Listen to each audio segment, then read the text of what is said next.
last week, or maybe the week before, you spoke about from a very young age you had that yearning, that longing to know the truth. I also feel that.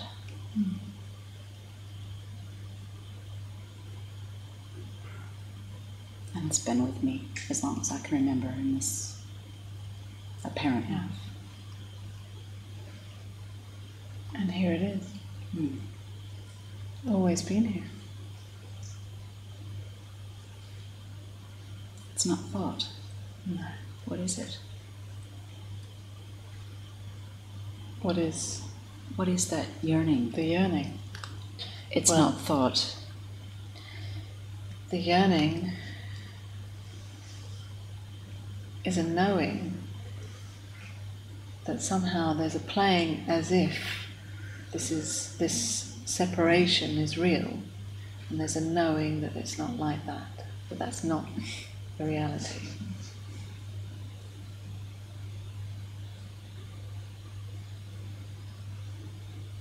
And of course it's with emotion, with sensation, and thought.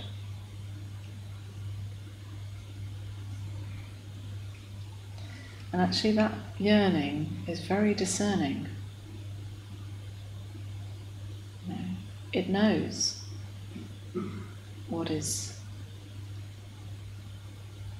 let's say, just another story, another trip, or what is actually reality.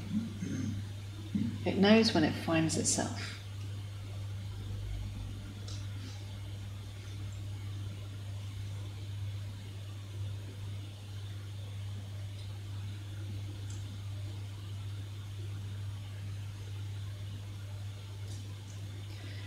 But the other side to this yearning and longing is that it can be quite exciting. As in, it can start to be a bit of an addiction. To keep longing, to keep yearning for this future coming home or future truth. So much so that when truth actually slaps you around the face, you prefer the longing and yearning to actually what you've been yearning for. Does thought play a part in that? Yes. Thought interprets the emotional, physical sensation, which we're calling yearning.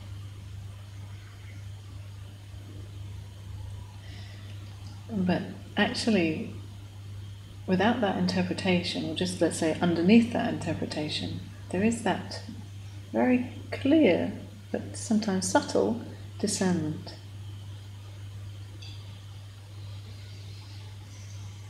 And then it's thought that kind of adds the layer of like, oh, I want more of that, or I don't want that. It's got to fit a certain idea of what thought imagines that yearning would find satisfying. Thought's interpretation. Yeah.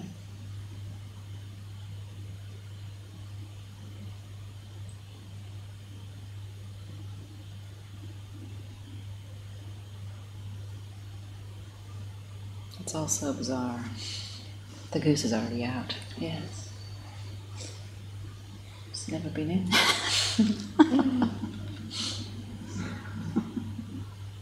And thought thinks it in. Yeah. And this playing as if there are boundaries and separation is painful and such a contrast to what you've always known.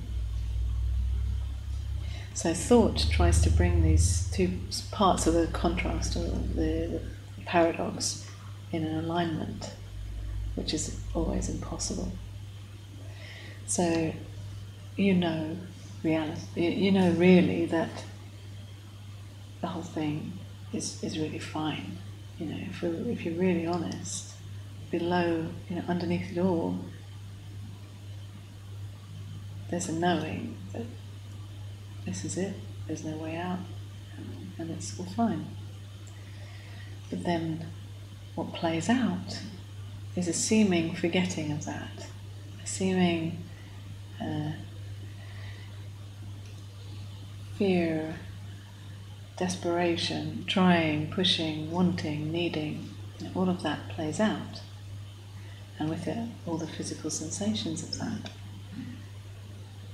And the contrast between that knowing that it's all fine and what is felt, such a strong contrast that it's painful, and it causes that yearning to bring them in alignment. And that's the search. But actually what we're saying here is that it doesn't need to be in alignment, because just the way it is, even if it's felt as painful, as disturbing, as separate, it's only playing at being separate. It's never really separate. And that's the joke there.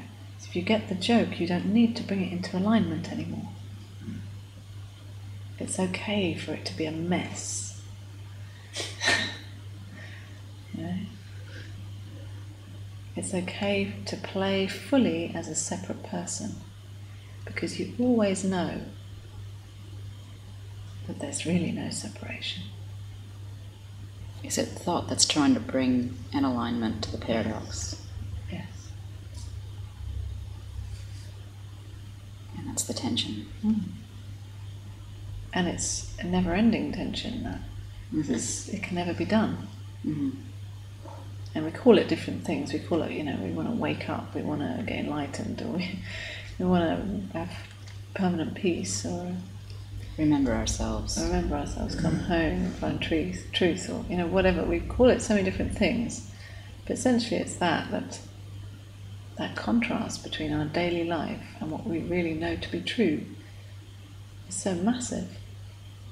And thought imagines, I need to do the bringing it together.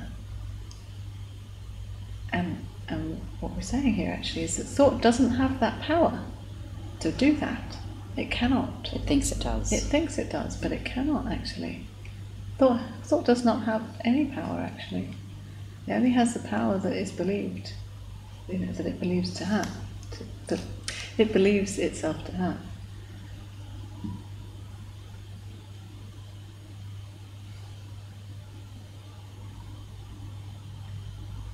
So if it's never going to be in alignment, then this is the end of the search. This is the truth that you've been longing for. It's always been here. Because if you're not waiting for it to be all aligned and all perfectly comfortable and peaceful, then it's here already.